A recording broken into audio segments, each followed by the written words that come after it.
وصفتنا النهارده ولا هتكون على البوتاجاز ولا في الفرن، هنشوي السمك زيت وليمون على الفحم بتركات واسرار لاول مره هتشوفيها النهارده معايا، متاكده ان انت هتعتمديها من جمالها. والفتره دي السمك بيكون مبطرخ فيها، فانا ما حبيتش افتح بطن السمك، بس عملت له تركايه كده خلت التتبيله وصلت لكل جزء في السمك وطالع دايب ومستوي 100% وطعمه كله في منتهى الجمال.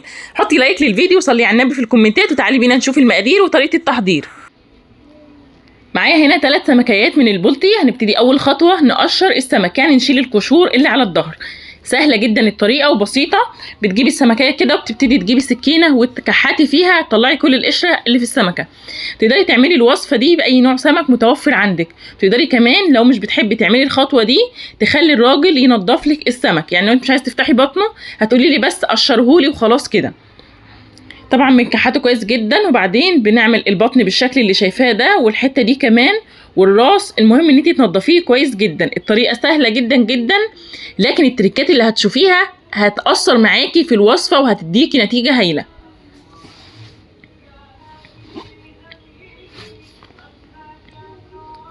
زي ما انتم شايفين كده كمان بننضف الراس بعد ما نضفتهم كلهم وغسلتهم كويس جدا تحت الحنفيه. شايفين شمعة منورة. هنبتدي نجيب سكينة او اي حاجة ونخلي وش السمكة لينا ونبتدي نعمل فتحات كده. انا عايزة اعمل فيها اللي هو مربعات كده على ظهر السمكة، فبخلي وش السمكة ليا او بطن السمكة ليا وبعمل خطين كده، بس ما بوصلش للشوكة اللي في النص، يعني بقطع بس شوية في اللحم. وهاجي كمان هقلب السمكه اخلي الديل ناحيتي وهبتدي اعمل كمان خطين عكس عكاز التانيين بالشكل اللي شايفاه ده. وفي الجنب التاني انا هعمل خط واحد، انا مش عايزه اشرحها كلها، هكمل السمكتين الباقيين بنفس الطريقه. بعد كده في بوله فاضيه هننزل بشويه كده من الشبت مهروسين، هننزل بنص معلقه كبيره من هريسه الشطه ونص معلقه من الثوم، معلقه صغيره من الكمون والملح والكركم، معلقه صغيره من الليمون، وحوالي تلت مج من الزيت. هنقلب الخلطه دي في بعضها كويس جدا جدا. بعد كده هنكون طبعا مولعين الفحم بتاعنا. هنجيب مج كده او كوبايه ونفضي فيها شويه من الخلطه، وبشرط يكون فيها زيت كتير، يعني هنحتاج للمج ده دلوقتي بس ركزي معايا. هناخد بقى بقيه الخلطه دي بالشكل اللي شايفاه ده ونبتدي ندخل في خياشيم السمكه، وهندخل كمان في الفتحات اللي احنا عملناها كلها. هتبل السمك بتاعي كله بنفس الطريقه اللي انتم شايفينها دي. والافضل طبعا ان انت تسيبي السمك ده في التتبيله حوالي ساعه مثلا، بجد هيديكي نتيجه هايله. بعد كده بنبتدي نجيب الشبكه بتاعتنا او الشباك او شوفوا انتوا بتسموه ايه، وهنبتدي نرص السمك زي ما انتم شايفين. هحط قرنين فلفل كده هشويهم وطماطمايه، وهنبتدي نديهم دهنه بالخلطه اللي احنا شلناها في المج على جنب. هنقفل بالمشبك بتاعنا او بالقفل اللي انتم شايفينه ده كويس جدا على السمك.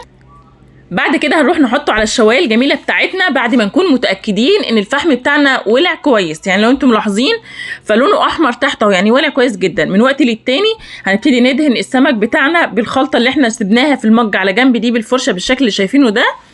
ونفضل بقى نهوي على السمك بتاعنا بايه؟ بكرتونه ناشفه، بصينيه ميلامين، عندك صينيه مستطيله كده ميلامين هتهوي معاكي على السمك، وهتبتدي ان انت الفحم يفضل والع. طبعا السمك ده بيستوي على نار هاديه، تمام؟ هتبتدي من وقت للتاني يعني كل 5 دقايق تقلبيه على ناحيه بالشكل اللي شايفينه ده. في الاخر خالص بعد ما تاكدي ان هو استوى من الناحيتين واخد اللون الاحمر الجميل هتوقفيه على البطن بالشكل ده. اوعدك ان انت هتاكلي سمك في منتهى الجمال وريحته هتقلب الدنيا، وهيكون انضف واحلى من اللي هتشتريه من بره مليون مره. شايفه شكله عامل ازاي؟ بجد خطير وطعمه كان جميل جدا جدا جدا. انا ريقي جري تاني بعد ما شفت الصور والفيديو ده. بجد الوصفه كانت جميله قوي.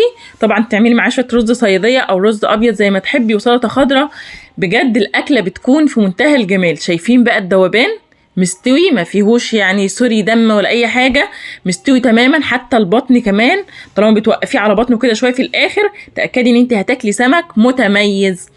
حطوا لايك للفيديو بقى لو عجبكم، واكتبوا لي كومنتات جميله زيكم لان كومنتاتكم بتشجعني وبتفرق معايا جدا. ويا ريت اللي بيشوفني لاول مره يشترك في القناه ويفعل زر الجرس على الكل علشان يقدر يشوف كل الافكار والوصفات اللي بنزلها يوميا اول باول. وشيروا الفيديو لو حابين، وان شاء الله اشوفكم في فيديو جديد وصفه جديده. مع السلامه.